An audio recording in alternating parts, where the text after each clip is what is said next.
धन के कारक बृहस्पति देव, मान सम्मान के कारक बृहस्पति देव, हमारे जीवन में सुखों के कारक बृहस्पति देव, हमारे भोजन में स्वाद के कारक बृहस्पति देव, हमारे जीवन में धन संपत्ति धनाढ्य बनाने वाले, कृपा देने वाले देव गुरु बृहस्पति देव। तो मित्रों, आज हम चर्चा करेंगे कि धनु राशि वालों पर अगर गुरु की महादशा चल रही हो तो इस पर उनका क्या असर रहता है और ये महादशा उनके जीवन में क्या योग कारक रहती है और क्या लाभ देती है। तो इसी विषय पर आज हम मित्रों चर्चा करेंगे। तो नमस्कार मित्रों, आपके अपने YouTube programme Good Life Astro में बहुत बहुत स्वागत है। तो मित्रों, आप हमारे चैनल पर नए आए हैं तो प्लीज़ हमारे चैनल को लाइक करें, सब्सक्राइब करें और बेल आइकन के ऑल वाले बटन को प्रेस करें, जिससे हमारी वीडियोस की नई नई नोटिफिकेशन आप तक पहले से पहले पहुंच सके। और आप हमारे YouTube चैनल पर नए आए हैं तो प्लीज़ व्हाट्सएप के माध्यम से आप हमारी वीडियो को ज़्यादा से ज़्यादा शेयर करें अपने परिवार में, रिश्तेदारों में, जिससे आपको तो नॉलेज मिल ही रही है, उनकी भी नॉलेज बढ़ सके। तो मित्रों, आज बात कर रहे हैं धनु राशि वालों पर जो गुरु की महादशा लगती है, तो इसका उनके जीवन पर क्या प्रभाव रहता है और ये महादशा उनके लिए क्या बेनिफिट साइन लेकर आती है। तो देखिए कि जब आप पत्रिका खोलेंगे, उसका पीछे का चार्ट देखेंगे, मैं आपको बता रही हूँ, आप धनु लगन या धनु राशि के हैं तो देखिए कि उसमें आप विषोत्तरी दशा देखिए। तो विषोत्तरी दशा में जब गुरु की महादशा लगती है, उसमें गुरु लिखा होता है, उसमें गुरु की महादशा लगती है, तो ये जो महादशा है धनु राशि वालों के लिए चमत्कारिक महादशा कही जा सकती है। क्यों, ऐसा क्यों है कि गुरु देव जो उनके लगन के स्वामी होते हैं और चतुर्थ भाव के स्वामी होते हैं, तो देखिए कि इन्हें दो केंद्र मिले होते हैं और जब ये पत्रिका में दो केंद्र लेके चलते हैं तो देव गुरु बृहस्पति धनु राशि वालों पर असीम कृपा करते हैं। और क्या करते हैं कि जब इनकी महादशा चलती है तो ये जो बिगड़े काम होते हैं उनके बनाते हैं और सारे जीवन में जो उनकी जिज्ञासा है, देखिए बृहस्पति देव को समझना बहुत ज़रूरी है। क्यों? क्योंकि बृहस्पति देव 5 भावों के कारक हैं।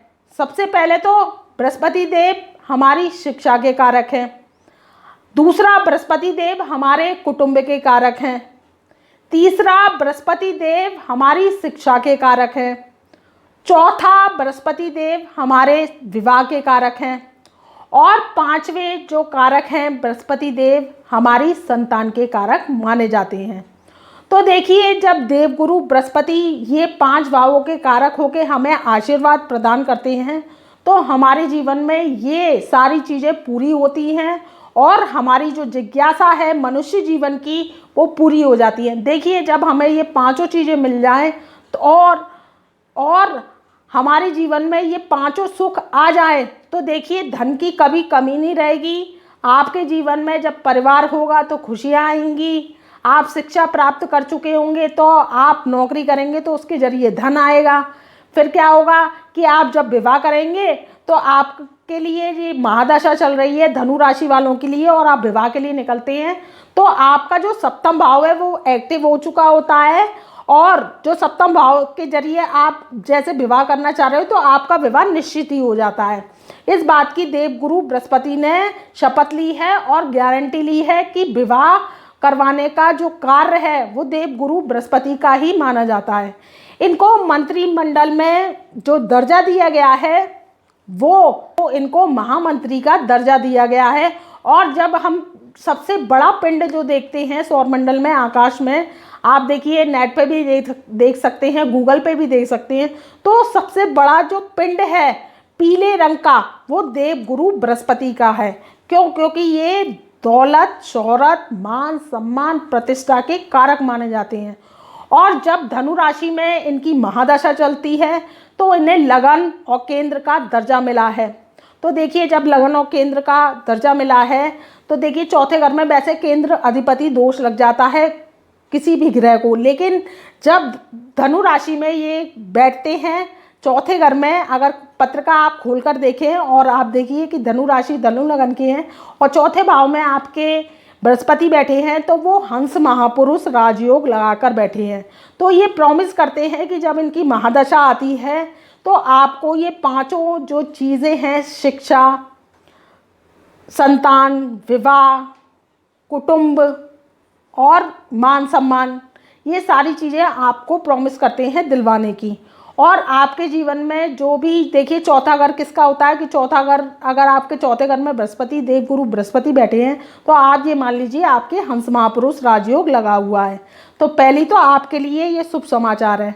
दूसरी बात ये है कि चौथा घर हमारी माता का होता है, भवन का होता है, मान सम्मान का होता है, प्रतिष्ठा का होता है, पद का होता है। क्योंकि समसप्तक दृष्टि से ये दशम भाव को देखते हैं तो ये कर्मों को भी बलि करते हैं।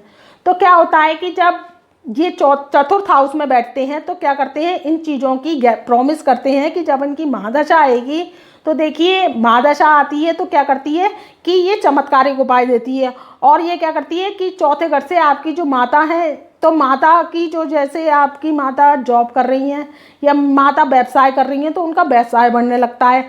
बच्चों की अगर पत्रिका देखा जाए तो अगर हम देखें तो ऊपर वाले का सिस्टम एक है, एक से एक पत्रिका जोड़ी हुई है। अगर जैसे हम किसी की पत्रिका देखते हैं तो उसकी पत्रिका नहीं है, उनके बच्चों की देखते हैं तो क्या करते हैं कि वो देखने के बाद पता लग जाती है कि इनके माता पिता कैसे हैं या कुटुंब परिवार कैसा है, तो इससे भी पता लग जाता है। तो देखिए, जब धनु राशि धनु लगन के हैं और चौथे घर में बृहस्पति बैठे तो आपकी माता का स्वास्थ्य बहुत अच्छा रहेगा। अगर आपके पे बृहस्पति की महादशा चल रही है, आपके सुख साधनों में वृद्धि होती है।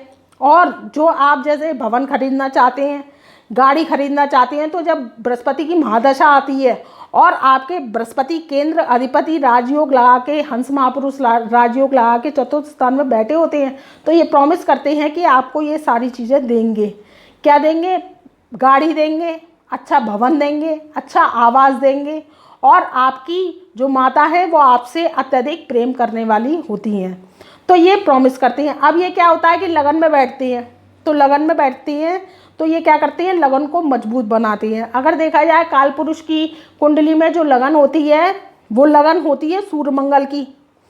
तो जब ये लगन में बैठती हैं तो एक राजयोग का निर्माण करते हैं। क्यों? क्योंकि ये स्वराशि में स्थापित होते हैं और स्वराशि में स्थापित होने के बाद में तो ये क्या करते हैं कि ये आपके जीवन में जो आपके पुरुषार्थ को बढ़ाते हैं। आपके जीवन में पढ़ाई लिखाई एजुकेशन बहुत अच्छी होती है। अगर लगन में धनु राशि है और आपकी धनु लगन है, आपके लगन में ही बृहस्पति बैठा होता है, तो वो क्या होती है कि जो भी लड़की हैं या लड़के हैं, स्त्री हैं या पुरुष है, तो बहुत ही ज्ञानवान होते हैं। उनकी एजुकेशन हायर एजुकेशन होती है। क्यों? क्योंकि देवगुरु बृहस्पति शिक्षा के कारक होते हैं। और जब उनकी संतान भी होती है तो श्रेष्ठतम संतान की उन्हें प्राप्ति होती है। और जब उनका विवाह होता है, क्योंकि ये समसप्तक दृष्टि से सप्तम स्थान को देखते हैं। देखिए, सप्तम स्थान में बृहस्पति का बैठना शुभ नहीं माना जाता है, एक सन्यासी का योग बनाता है। और जब लगन में बृहस्पति बैठते हैं और समसप्तक दृष्टि से सप्तम स्थान को देखते हैं तो वो क्या करते हैं कि जीवन में लक्ष्मी वाली पत्नी देते हैं अगर पुरुष है, और जैसे लड़की हैं तो उनको बहुत अच्छा पति मिलता है। तो ये प्रॉमिस करते हैं कि आपको सात्विक पति मिलेगा, उच्च विचारों वाला मिलेगा, साधु स्वभाव वाला मिलेगा, शांति प्रिय मिलेगा और आपके जीवन को चमकाने वाला मिलेगा। तो ये प्रॉमिस करते हैं। तो आप जब विवाह करते हैं, अगर बृहस्पति की दशा आपकी महादशा चल रही है और आप धनु राशि धनु लगन के हैं, अगर विवाह करते हैं तो आपका उत्तम विवाह होता है और विवाह के आपके योग चल रहे होते हैं। देखिए, आप क्या करते हैं कि जैसे कि बृहस्पति की महादशा चल रही है तो क्या होता है कि बहुत लोग, उदाहरण बतौर समझिए कि, तो क्या करते हैं कि जैसे नौकरी में लगे होते हैं और क्या करते हैं कि शादी का तो कोई कॉन्सेप्ट नहीं होता, पहले हम पैसे कमाएंगे, विदेश में जाके जॉब करेंगे। अब जब शादी की बारी आती है तो क्या करती है, शनि की महादशा लगी होती है, राहु की महादशा लग जाती है, केतु की महादशा लग जाती है और मंगल की महादशा लग जाती है। तो क्या होता है कि जब ये महादशाएं लग जाती हैं तो आपके जीवन को क्या करती हैं कि जब आप शादी करने जाते हैं तो शादी के लिए तलाक लेके डोल रहे होते हैं। आप ये बात मान लीजिए कि आपकी अगर ये महादशा लग गई है और आप शादी करने निकले हैं तो पहले तो शादी होगी नहीं, होगी तो विलम्ब होगा, और अगर जैसे तैसे हो भी गई तो तलाक के आपके योग चल रहे होते हैं। फिर क्या होता है कि कोर्ट कचहरी मुकदमा थाना दीवान दरोगा, और क्या होता है कि 25-25 साल मुकदमे चलते हैं, ज़िंदगी हो जाती है ख़राब। तो जब आपकी ये भी कॉन्सेप्ट ज़रूरी है कि आप पैसा कमा रहे हैं, पैसा कमा चुके हैं, तो आप शादी के लिए प्रिपेयर हो जाइए। और आपकी शादी की उम्र है अगर 25 साल 26 साल और आपकी गुरु की महादशा चल रही है, तो आप क्या करिए कि विवाह कर लीजिए, तो आपका विवाह निश्चित ही अच्छा होगा, क्योंकि देवगुरु बृहस्पति प्रॉमिस करते हैं आपको अच्छा लाइफ पार्टनर दिलवाने की। तो ये जो गुरु की महादशा लगती है वो धन संपत्ति के बढ़ाती है, धनु राशि वालों के, धनु राशि के मान सम्मान को बढ़ाती है। उनकी जब संतान चाहते हैं जो लोग, उनकी संतान को प्राप्ति कराती है, और ये महादशा उनके लिए चमत्कारिक महादशा कही जा सकती है। देखिए, बस ये ध्यान रखिए कि गुरु की जब महादशा चलती है तो गुरुदेव क्या होता है कि इनकी 16 वर्ष की महादशा होती है, और 16 वर्ष की महादशा होने के बाद में ये कर्क राशि में उच्च के और मकर राशि में नीच के हो जाते हैं। तो आप देखिए कि पत्रिका में कहीं आपके जो बृहस्पति देव हैं वो मकर राशि में तो नहीं बैठे हैं, गुरु राहु का चंडाल योग तो नहीं है, गुरु शनि का दोष तो नहीं है, गुरु केतु की युति तो नहीं है। अगर ये है तो इसके सिम्टम्स क्या होंगे कि आप धनु राशि धनु लगन के हैं तो कम हो जाएंगे, और आएंगे तो कम आएंगे। फिर इसके लिए क्या होता है कि जब योग काम नहीं करता है तो काम करता है प्रयोग। इसके प्रयोग के लिए मैं आपको उपाय बता रही हूँ कि अगर आपके विवाह नहीं हो रहा है और आपकी महादशा चल रही है और बृहस्पति आपका पाप कत्री योग में फंसा हुआ है, शनि राहु केतु के चंडाल दोष में, तो क्या होगा कि आपकी विवाह में विलंब होगा, तो आपके शिक्षा में रुकावट आ सकती है, आपका जो कार्य क्षेत्र है उसमें मंदी का दौर आ सकता है। क्योंकि शनि राहु केतु क्या करते हैं, ग्रहण लगा देते हैं और पापकत्री दोष का निर्माण कर देते हैं।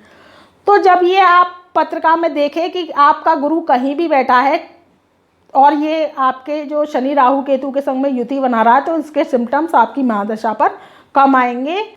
तो इसके लिए आप क्या करिए कि गुरु के आपको उपाय करने की ज़रूरत पड़ेगी।